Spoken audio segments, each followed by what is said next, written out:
Hey everybody, welcome back to the channel. My name is Darius and this is Meals and Wheels, and today we're going to install an MGW short throw shifter on my S550 Mustang GT. Alright, so I'm not going to bore y'all. Right now I'm going to go jack the car up.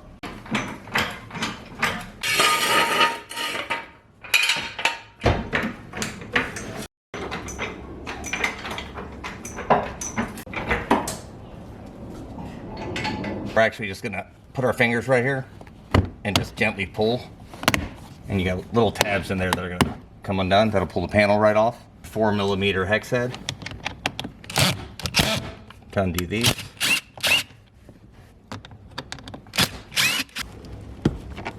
Nope. Simpler than you thought. Yep, so got it popped.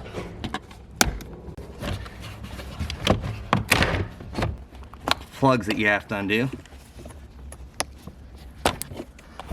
Right, so after fighting for a minute, you have to pinch the clips in and push them through at the same time, and that'll allow this to pop out. Now you can remove your center console. You have 3 tabs here that you have to bend out at the same time and pull up, so it helps if you have an assistant, someone to help you out. Okay, so use your upholstery tool. These edges here, factory cut stainless steel or steel, is very sharp, so you don't want to hurt yourself.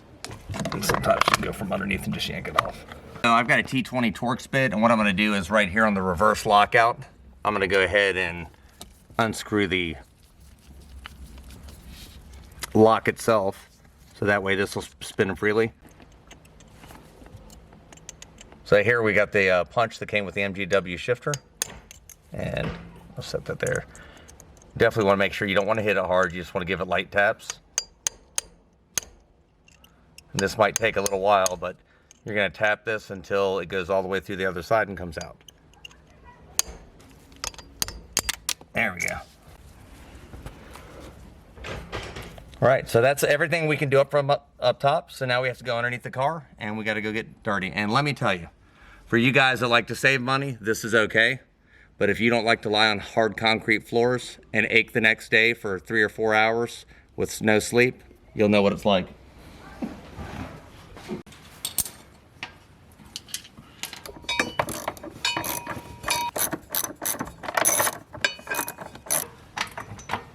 Keep going.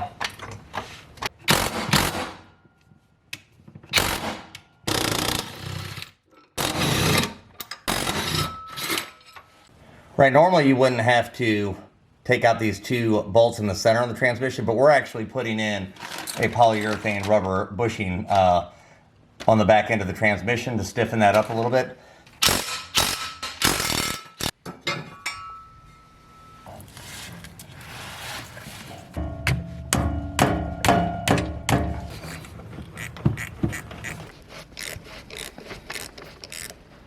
Right, so we got the car lowered, and right now the shifter is actually installed. Everything we need to do underneath the car is done, and so now we need to do a couple things. One, they say that these come pre-adjusted from the factory, and so what I went ahead and did, I'm not going to show it on the video, but there's an actual adjustment bolt here and a pin you put your Allen wrench in, and what you basically are going to do is follow the directions that are on MGW's site.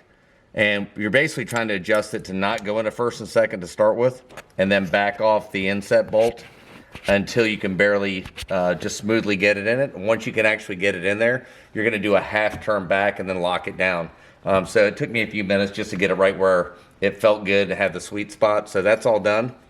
And next step would be actually is this rubber boot. So unlike the previous shifters, you would actually have to trim your factory boot. MGW gives you a brand new rubber boot, which is awesome, and they give you a new piece of insulation to go over top of your factory insulation. So we're just going to go ahead and work this down on top of the shifter and get that in place.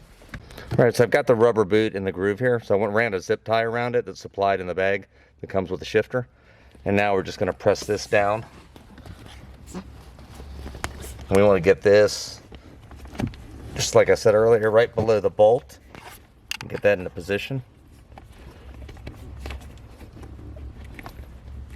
And then once you get that down, you want to go around. You've got this little channel here, so you want to tuck this in.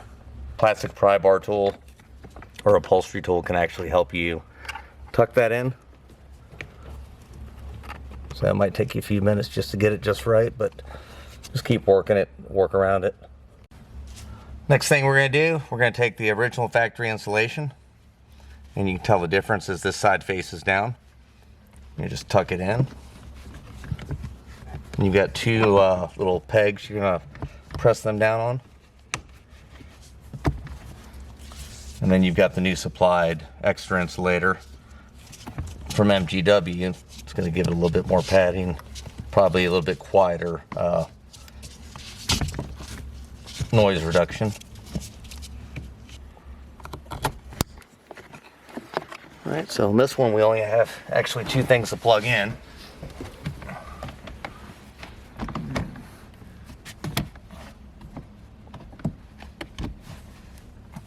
And just make sure these sides are lined up. Snap everything down. Just a little bit of pressure, so everything's lined up now.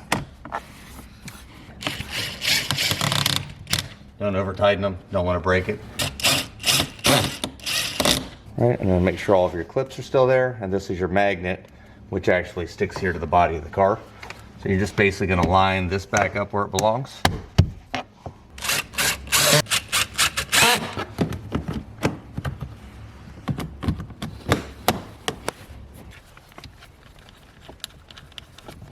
And now I'm going to take the shifter ball and I'm going to screw it down on top of it. And then now I'm going to play with this and just try to get it to where the ball sits exactly where I like it. All right, and that's it. That's your MGW shifter install. And basically, it's a little bit shorter, about a ½ inch to an inch shorter than the factory. Real close ratio. No more lifting up the reverse lockout button. You just press down and go all the way over. So very comfortable, great looking shifter knob from MGW. Love their products, and we'll get ready and we'll do a little run around the block and just see how it shifts.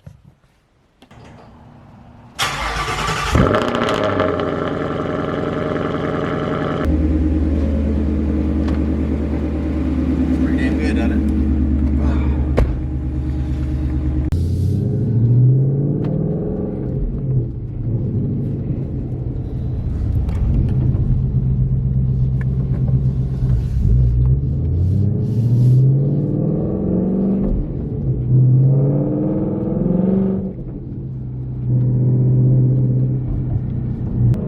One thing I noticed is that the throws are a lot shorter, probably about 30% shorter.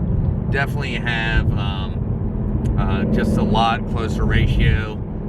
Shifting is on point. No lag in as far as slop in there to shift back and forth from first to second gear. You're not going to miss from second to third. It feels solid. So far I like it. Definitely has a good feel about it. All right, everybody, the shifter install's done. I love it. I think it's an amazing add-on to the car. I would recommend an MGW shifter for anybody that has a 6-speed manual Mustang. One of the things that I will tell you is that I chose to do this at home myself. I don't have a lift. I have some jack stands, a jack, and a hard concrete floor. So if you're not a person that likes some bruises, some bumps, or some aggravation, then I recommend that you do two things. One, get a lift for your house, or two, take it to someone like Pro Dyno in Fort Mill and get them to actually install it for you. It doesn't cost much money, but it saves you some time. But I love what I did, and I think it's awesome. Having said that, I'm starving, so let's go in and make some Wagyu sliders. Hey everybody, we just got done installing the MGW shifter in our 2019 Mustang, and now we're going to make some Wagyu sliders. I've got Cameron laying out some cracked black peppercorn cured kielbasa bacon. What up? We're going to get this rolling, and after that goes in the oven, we're going to get some Cajun fries working for you. Hey Cam, so tell us about the Cajun fries you're making. So pretty much what I got right in front of us right here are some russet Idaho potatoes, and these are actually my favorite type of potato for doing fries. But what we're going to do is we're going to toss these in some Cajun seasoning and then we're gonna throw these in our air fryer that we have. Why do you like to use the air fryer, Cameron? Air fryer is my favorite because you use a lot less oil than submerging your fries in a whole basket of oil, and also it's much healthier, and they get super crispy. And what I really like about it is that because the temperature is so high on the inside of the air fryer, it actually blackens the seasoning on the fries. What kind of air fryer do we use? I have a Ninja mini air fryer. It's not the big one you can get, but it's pretty good. I love that thing. You can throw anything in there, wings, chicken. That's chicken.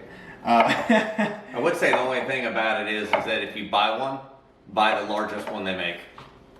Because you can never do enough fries or wings or anything else. Yeah, absolutely. Tell you what, I've done Cajun fries in this thing a couple times, and this is one of my favorite items to cook inside of my air fryer. Also, just remember, make sure you rinse your fries off with cold water to get all the extra starch off of them before you throw them in. Especially if you're cooking other things with your fries, because the starch will start turning these things a little pink and brownish color, and that'll take away from the crispiness. Alright, so what I'm going to do now is I'm going to get some of these fries inside of my bowl. I'm not going to fill up the bowl too tight because I still want to be able to toss them and get them nice and good. Oh, we got a lone survivor over here trying to get away. So, cool thing about air fryer, like I said earlier, you just need a little bit of oil just to coat the fries. I've got some beautiful Cajun seasoning right here. Added salt. Added salt, absolutely. And we're going to take this and we're just going to give them a nice, beautiful toss.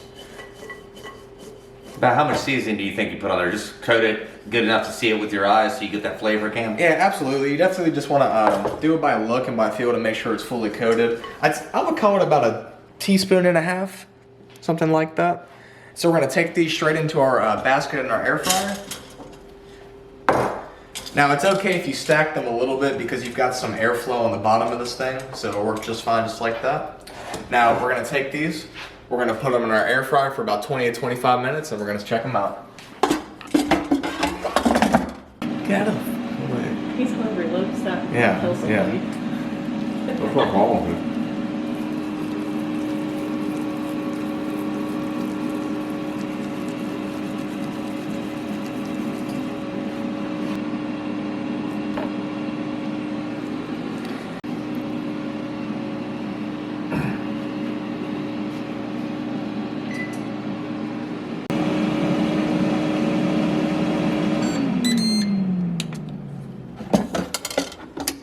Oh, look at those.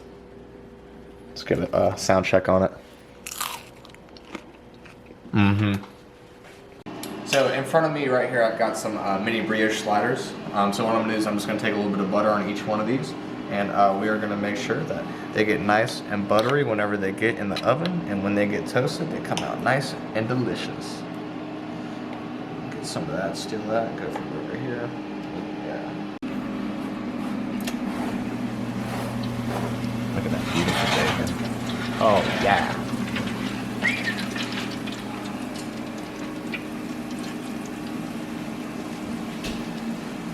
Hey Cam, now that we got the bacon out of the oven, what are we doing next? So I'm just going to salt and pepper these Wagyu sliders, or these meatballs that we're going to put on our sliders. Don't put too much salt and pepper, just a little bit on each side. There's a lot of fat on the inside of these Wagyu sliders, so that's where the buttery flavor is going to come from, and I don't want to take away from the meat. Alright, so we're going to drop some olive oil in the pan. We're nice and hot, ready to go. We're going to throw each meatball in one at a time. Give it a little press down.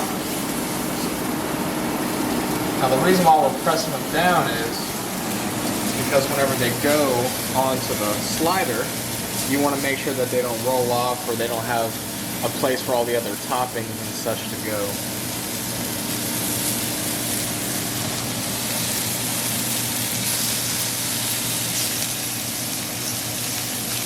And if you see what I'm doing, I'm using the back end of my hand and it's keeping them flat. And it's allowing me just to press down a little bit, keep the form in the shape so they don't break up.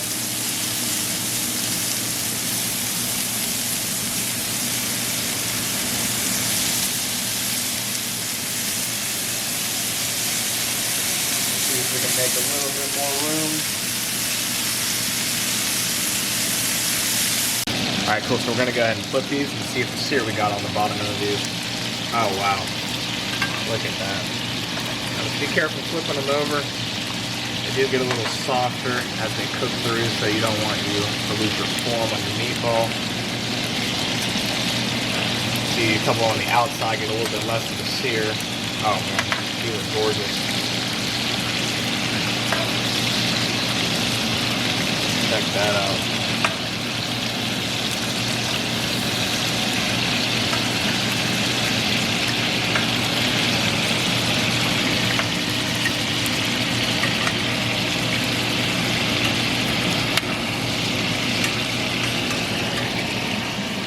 Alright, so we've got the meatballs probably about halfway done now, so we're going to take them off and we're going to put them on a pan and we're going to get them done in the oven.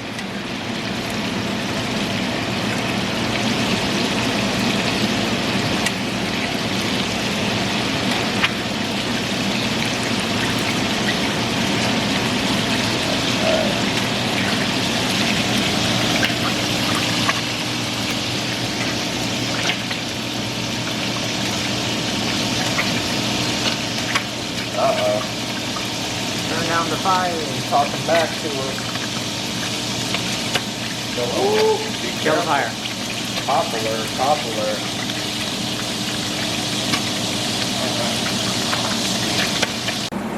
Right, anyway, while the Wagyu sliders are in the oven cooking, we're gonna take some red onions, put them in the fat from the Wagyu sliders. Then we've got some portobello mushrooms that are sliced into rings. We're gonna lay those in there.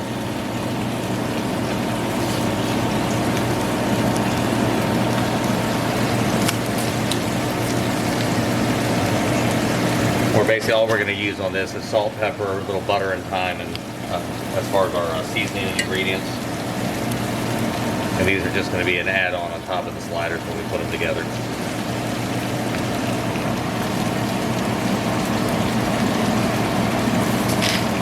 Do a little bit of salt.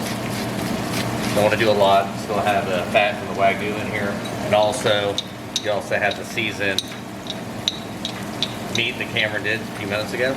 Now we're doing a little bit of pepper. Just a couple of sprigs of thyme in here for right now.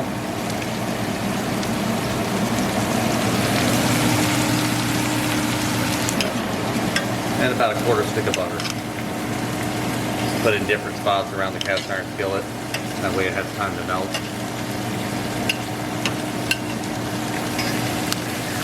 Now we're just going to allow this to cook for 3 or 4 minutes on each side. Flip them over, let everything get nice and tender.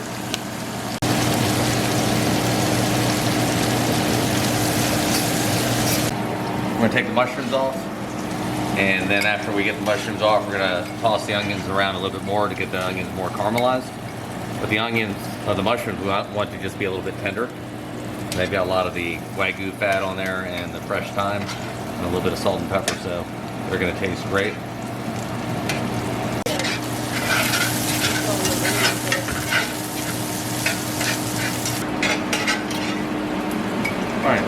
The red onions, really nicely caramelized, little black edges on it.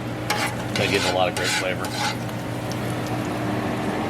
So we're going to make a buttermilk blue cheese sauce with scallions in it, a little white wine, and probably a pinch of salt and pepper to it. And we've got a little bit of butter in the pan already, so obviously everything's better if you've got butter with it. So we're going to get the butter melted up, and while the butter's melting, I'm going to sprinkle some scallions in on it.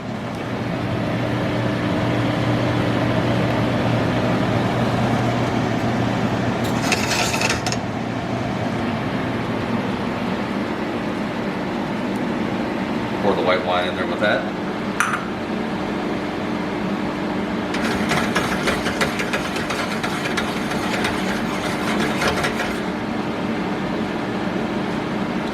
When you're doing this, you're not trying to cook the scallions, you just want to get them softened up inside the sauce. So you want that little bit of a crunch to it when you actually heat it on top of your slider.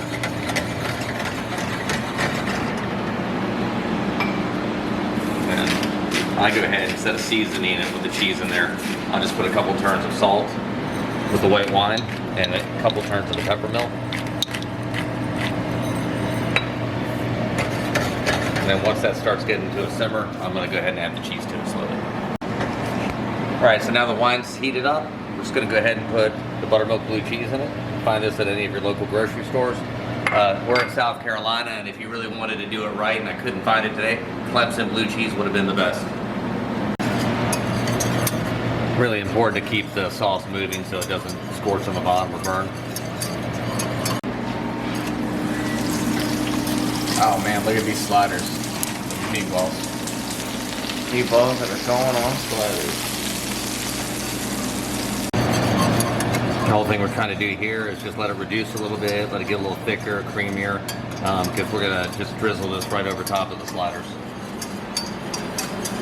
What's up, Logan? Not much. While I'm gonna finish reducing the sauce, Cameron's gonna go ahead and get the brioche rolls cooked up. All right, y'all. So last time on one of our old episodes, we did it on broil. The reason why we use broil is because you get the outside of the bread super nice and crispy, while the inside still stays nice and soft. So we're gonna throw our rolls up in here. Now, do not walk away from your oven. These things will burn faster than lightning. So just make sure you stay right close and keep an eye. Look, you see this right here? So I want you to see the consistency of this. It's starting to tighten up, get nice and creamy. The wine's evaporating out of it. Scallions are marrying to the cheese and the seasonings in it, so it's just about ready to pull off the stove, and we'll be ready to pour it over some sliders real soon. Can't see much with the grills in there. Don't lose focus. Alright, so what we're going to do is we're going to flip these over real quick. Just rotate them so the other side gets as nice and crispy as these ones did. Alright. Nice, throw that up there. Flip that around. Alright, 30 seconds later. Let's go. Uh-oh, we're getting smoky in there. Look at that. That's why you got one right there.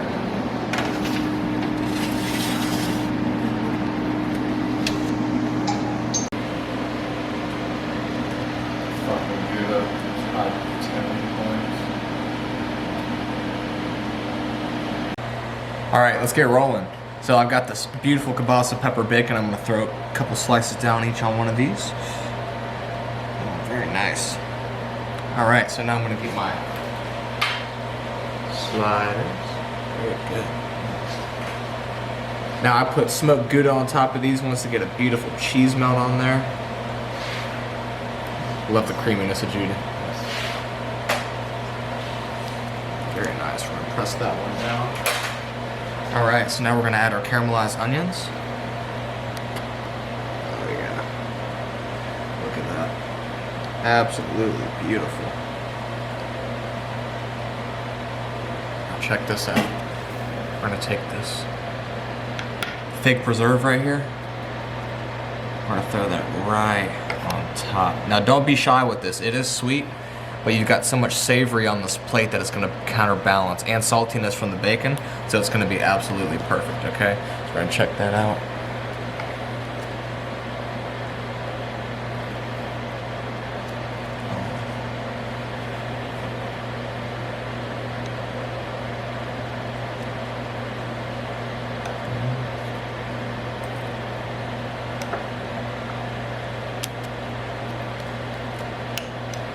So now we're gonna take these, make a good press. Nice.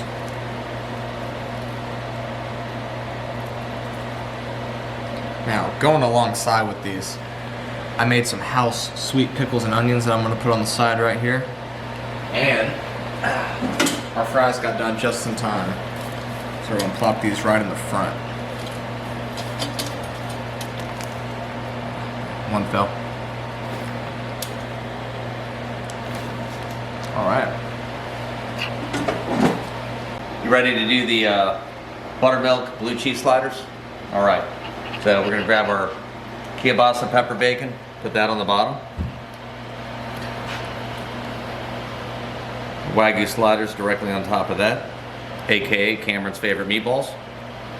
And then right on top of that, we've got these lovely portobello mushrooms that we did. And just to put like one piece on top, depending on how big it is. It's just to add a layer of texture and a little bit of flavor.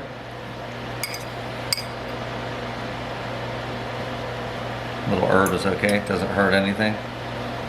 And then you can choose to do this or not. These sweet and spicy pickled peppers, you can find them at any grocery store. So they add just an extra layer of flavor to this. So set it right on top of the mushroom. I'm probably gonna do a couple with, a couple without, just because not everybody's gonna like the sweet and spicy mushrooms or peppers. Anyway, we're gonna get a little bit of mayonnaise on the top bun. Just make sure not to put too much mayonnaise on it, because what you're gonna do is the blue cheese is gonna be the star of the show with this one. And after that, everything is set. We're gonna come through and we're gonna drizzle the blue cheese sauce over each one.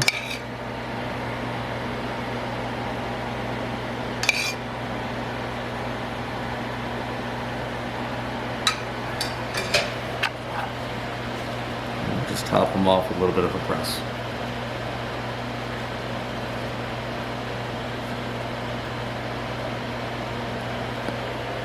And that is it. All right, Cam, we gonna get that big Cam bite tonight? Yeah, we're getting into it. Let's get rocking. Fig, caramelized onion, smoked Gouda, Wagyu meatball, pepper kielbasa bacon.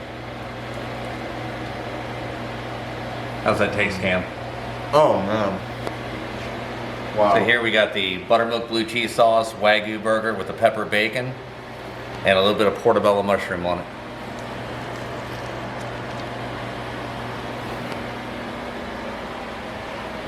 Wow, that is something. Sweet, savory, salty, fatty from the Wagyu. Super soft bread. Brioche bun's perfect. Flavor's really good. Yeah. I tried mine. I really want to get into one of yours now. Look at that blue cheese dripping off the side, dude. That is insane. I'm a big fan of fig and bacon together as a combination. This looks sticky, messy. Bartender's dream if you had a brewery. This is what you'd want to see in a brewery.